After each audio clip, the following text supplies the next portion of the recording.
हाँ तो बच्चों, हम लोग अगले क्लास में देखा था पिड़कनाशी एवं पिड़कनाशियों से कुछ हानियाँ। यहाँ अब हम लोग इसका क्वेश्चन भी दे दिए हैं, कर लिए हैं।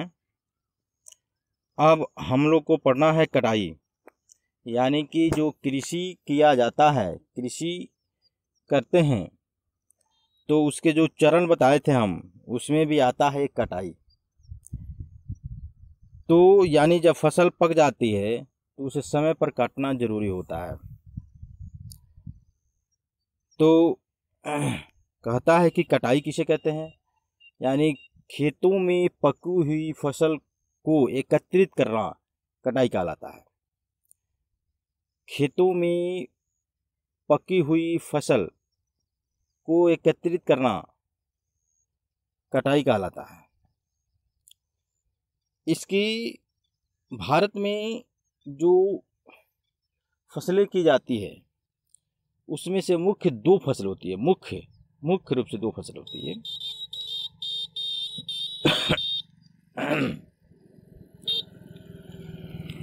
खरीफ फसल तथा रबी फसल। खरीफ फसल तथा रबी फसल, देखिए खरीफ फसल जो होता है वह दक्षिण पश्चिम, जब मानसून चलता है, मानसून के समय बोया जाता है, यानी कि पानी, इसकी बुआई जून से जुलाई तक की जाती है। और जो भी खरीफ फसल होती है उसमें पानी की अधिकता होनी चाहिए, यानी उसको ज़्यादा से ज़्यादा पानी चाहिए। ज़्यादा से ज़्यादा पानी होने से ही खरीफ फसल अच्छी हो पाती है, क्योंकि खरीफ की फसल के जड़ों में हमेशा पानी रहना चाहिए, पानी लगा होना चाहिए।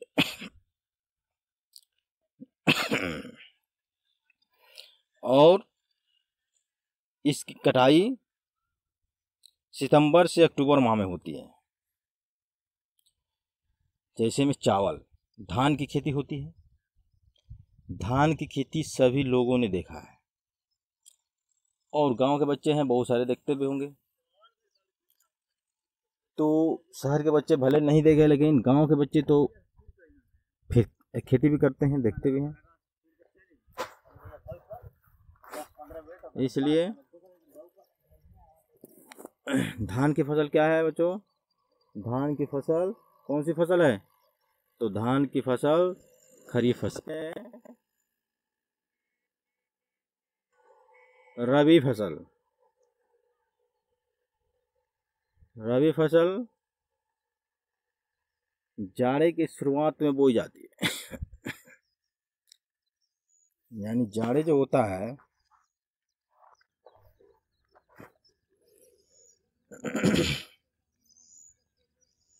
यहाँ पर रबी फसल कब बोई जाती है? तो यानी कि अक्टूबर नवंबर में रबी फसल की बुआई की जाती है, अक्टूबर से दिसंबर तक। मार्च से अप्रैल में इस फसल को काट ली जाती है। गेहूं एक रबी फसल है। गेहूं को रबी फसल कहते हैं। सरसों है, दाल है, चना है, मटर है, ये सभी जो हैं, यानी जो फसल अक्टूबर से दिसंबर के बीच में बोई जाती है वह फसल रबी फसल है, रबी फसल कहलाती है। इसलिए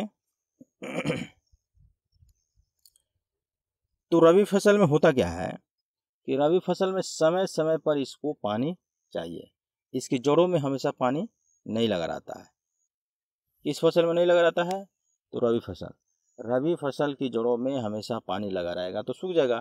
इसलिए इसको अक्टूबर से दिसंबर के बीच में बोया जाता है और मार्च अप्रैल में काट लिया जाता है, ताकि इसको निश्चित मात्रा में जल की आवश्यकता होती है ना, इसलिए इसको काट लिया जाता है।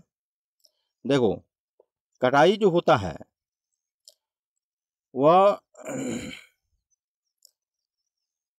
कटाई यहाँ पर दिखाया गया है तुमको,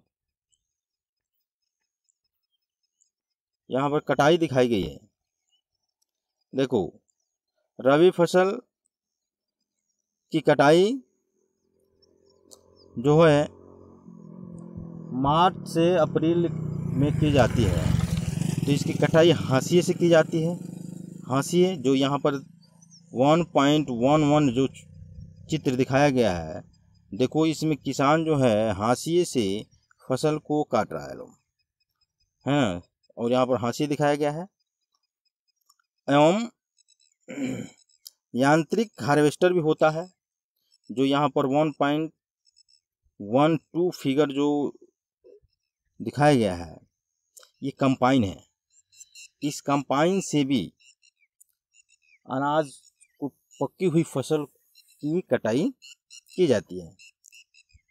एवं फसलों थ्रेशिंग, यहाँ पर जो है देखो पहले पुराने में ये थ्रेशर चलता था जो 1.13 में दिखाया गया है ये थ्रेशर है, और इस थ्रेशर के माध्यम से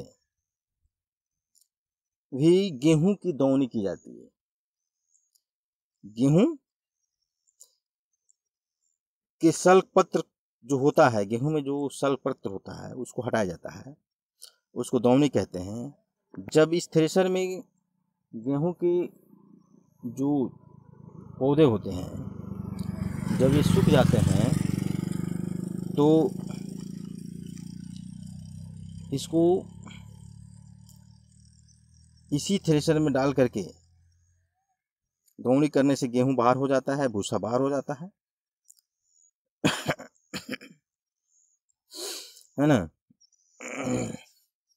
आजकल तो बहुत सारे नई नई टेक्नोलॉजी आ गई है, नए नए जो कंपाइंड आ गई है, यही काम वो बहुत जल्दी कम समय में कर देती है। और नेक्स्ट दिया हुआ है ओसाना, यहाँ पर 1.14 जो चित्र दिया गया है, इसमें देखो किसान जो है अपनी अनाजों को एक टोकरी में ले करके और उसको ओसाने का काम करता है, यानी वह ऊपर से अनाज को नीचे गिराता है तो अनाज जो होता है भारी होता है, वह किसान के पास गिरता है, और भूसे जो होते हैं हल्के होते हैं, जो गेहूं के भूसे बने होते हैं, वह क्या होते हैं कि वह उस गेहूं के पास ना गिर करके वो कुछ दूरी पर जाकर गिरते हैं, जिससे कि भूसा एवं गेहूं यानी भूसा एवं अनाज दोनों अलग हो जाते हैं, है ना, दोनों अलग हो जाते हैं। इसी को ओसाना कहते हैं। जो 1.14 फिगर जो तुमको दिखाया गया है यहाँ पर, वही ओसाना होता है। यहाँ पर देखो, यहाँ पर भूसा अलग हो रहा है, यहाँ पर दाने अलग हो रहे हैं, किसान खड़ा हुआ है, तो इस तरह से इसको ओसाना कहते हैं।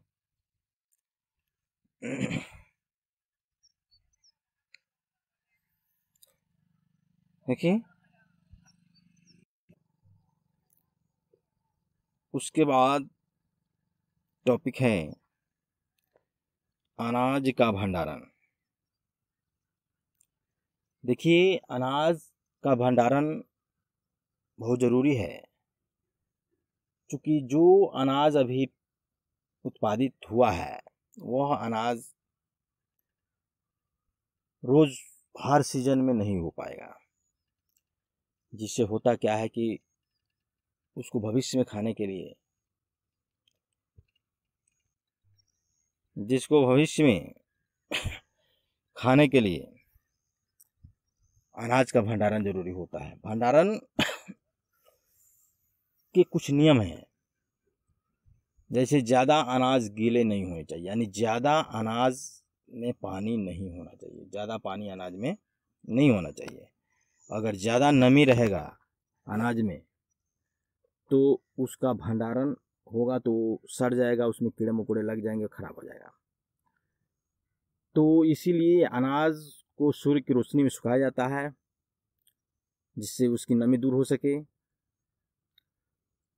और अनाज उस जगह भंडारित किया जाता है जहाँ पे चूहे कीड़े मकोड़े के जाने के लिए जगह नहीं हो, वहाँ पे आसानी से कीड़े मकोड़े चूहे नहीं पहुँच सके, उस जगह पे अनाजों का भंडारण किया जाता है। भंडारण यानी कि भविष्य में प्रयोग करने के लिए कहीं सुरक्षित जगह अनाजों को रखना। भविष्य में अनाजों को प्रयोग के लिए कहीं सुरक्षित जगह रखना अनाज का भंडारण कहलाता है। तो अनाज का भंडारण कहते हैं जिसे अनाज का जो भंडारण होना चाहिए जहाँ पर रखा जाता है वो उसकी फर्श सीमेंटेड होना चाहिए, वायुरोधी होनी चाहिए, एवं इस तरह से खिड़की दरवाजे लगे होने चाहिए उस रास्ते से कोई भी कीड़े मकोड़े उसके अंदर पहुँच नहीं पाए। तो हम लोग अब प्रश्न लिखेंगे कि रबी फसल एवं खरीफ फसल किसे कहते हैं। रबी फसल एवं खरीफ फसल किसे कहते हैं एवं इसे कब कटाई की जाती है। इसे कब कटाई की जाती है। अनाज का भंडारण करने के लिए आवश्यक शर्तों को लिखें। अनाज का भंडारण करने के लिए आवश्यक शर्तों को लिखें। Thank you. नेक्स्ट क्लास में फिर मिलेंगे।